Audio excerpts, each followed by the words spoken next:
pessoal, hoje nós vamos falar sobre a bênção apostólica. Na bênção apostólica nós temos uma base para a doutrina da Trindade ou nós temos uma bênção triteísta.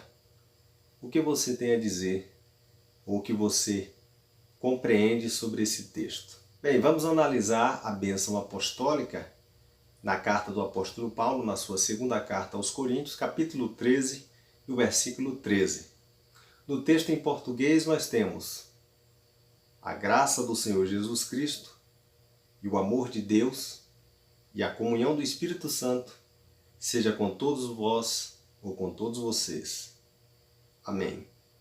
Esse texto em que o apóstolo Paulo escreve na sua segunda carta à igreja de Corinto revela para nós uma bênção trinitária, ou nós temos a menção de três deuses diferentes. Temos que ter o cuidado para não cairmos em um equívoco, pensando que esse texto nos fala de três pessoas diferentes. O texto grego que o apóstolo Paulo escreveu nos diz o seguinte: Recharis tu Kyriou Iesu Christou, kai re HP tu Theou, kai re koinonia tu hagios pneumatos, metá panton rimon. Nesse texto, nós temos a mais clara evidência da doutrina da Trindade. O apóstolo fala da graça, Recharis tu Kyriou Iesu Christou, a graça do Senhor Jesus Cristo. É o favor imerecido de Jesus Cristo que nos alcança. Quando ele está terminando a sua carta, o apóstolo Paulo, como um judeu, como alguém que acreditava no monoteísmo, enfatiza a graça de Jesus.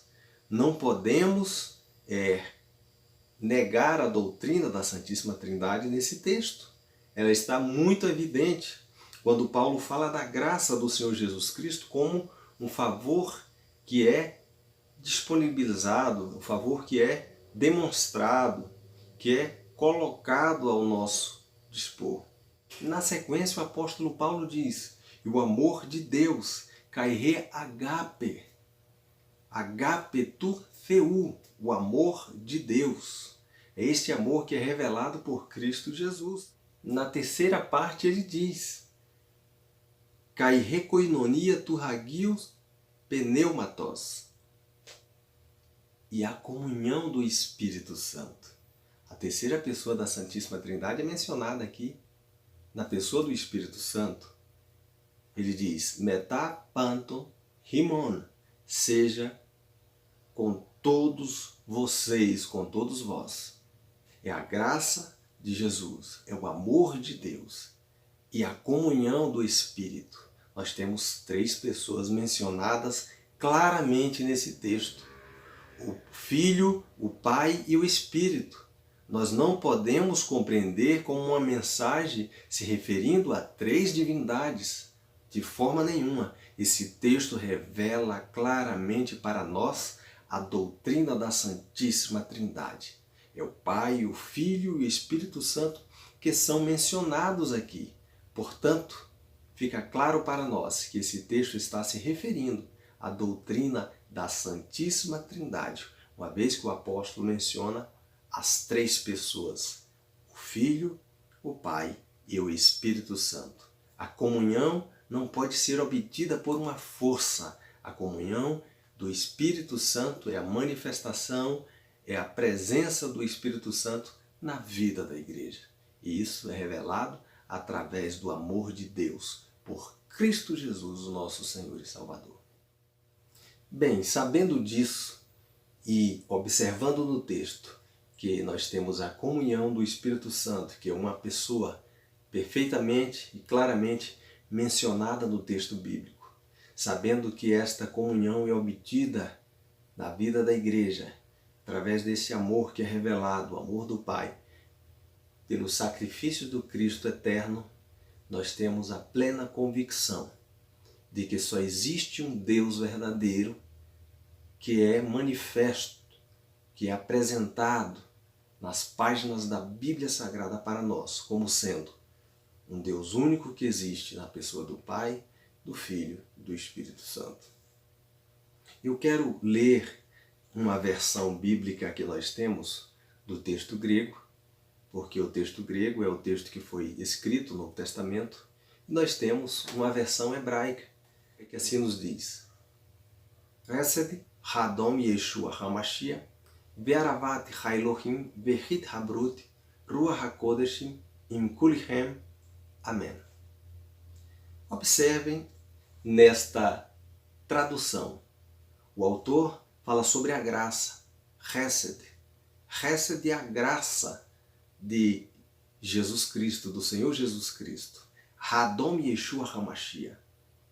Adom vem de Adonai, o Senhor, que é uma expressão utilizada no Antigo Testamento para se referir ao próprio Deus. Mas esse substantivo próprio está sendo utilizado aqui para se referir a Jesus Cristo. Hesed Hadom Yeshua HaMashiach, que é a graça do Senhor Jesus Cristo esteja com a igreja.